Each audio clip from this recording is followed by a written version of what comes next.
কখনো পুলিশ জলের গাড়ি আটকে দিচ্ছে, কখনো মহামিছিলের অনুমতি দিচ্ছে না ভিড়ের কারণ দেখিয়ে। কোথাও কি ভয় পাচ্ছে? দেখুন, এই আন্দোলন যখন শুরু হলো শান্তিপূর্ণ আন্দোলন ছিল, কোর্টও বলেছে শান্তিপূর্ণ আন্দোলন বন্ধ করা যাবে না। তো এই যে স্বৈরাচারী সরকার, এ তো গলা টিপে দিত।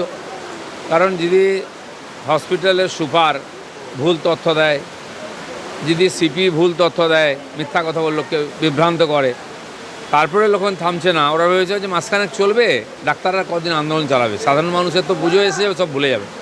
কিন্তু যে দৃঢ়তার সঙ্গে মানুষ ডাক্তারদের পিছনে দাঁড়িয়েছে, এই যে অপরাধ হয়েছে তার যে যাতে সমাধান হয়, দোষীরা সাজা পায়, এটা একটা ঐতিহাসিক ব্যাপার। এখনও চলছে আন্দোলন।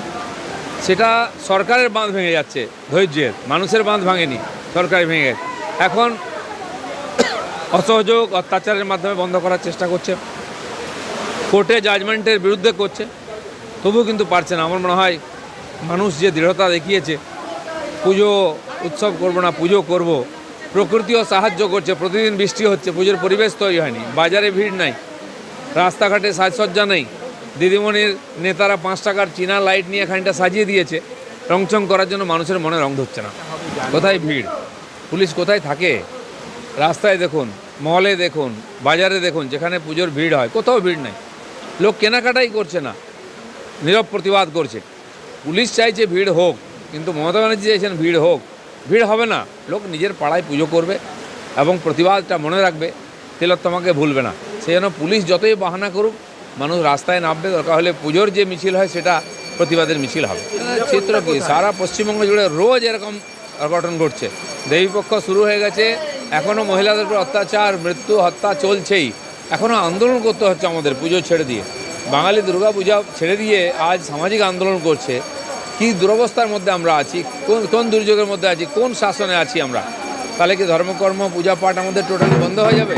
প্রতিবাদী করে বাঁচার জন্য। আর বলছি, জম্মু কাশ্মীর এবং হরিয়ানায় যা ট্রেন্ড দেখা যাচ্ছে, শুধুমাত্র কাশ্মীরটা বাদ দিলে দেখা যাচ্ছে বিজেপি এগিয়ে রয়েছে। জম্মু কাশ্মীরে এরকমই হওয়ার সম্ভাবনা ছিল সমান সমান। তো যদি হয় সরকার হতে পারে এরকম ভাবনা ছিল। হরিয়ানা বিজেপি ছিল, বিজেপির আছে, আগের চেয়ে বেশি সিট জিতেছে। জাত পাত, পালোয়ান, কিষান অনেক নাটক করেছে, মানুষ কিন্তু মোদিজির উপরে বিশ্বাস রেখেছে। জম্মুতেও এগিয়ে রয়েছে বিজেপি, কাশ্মীরে খালি পিছিয়ে রয়েছে বিজেপি।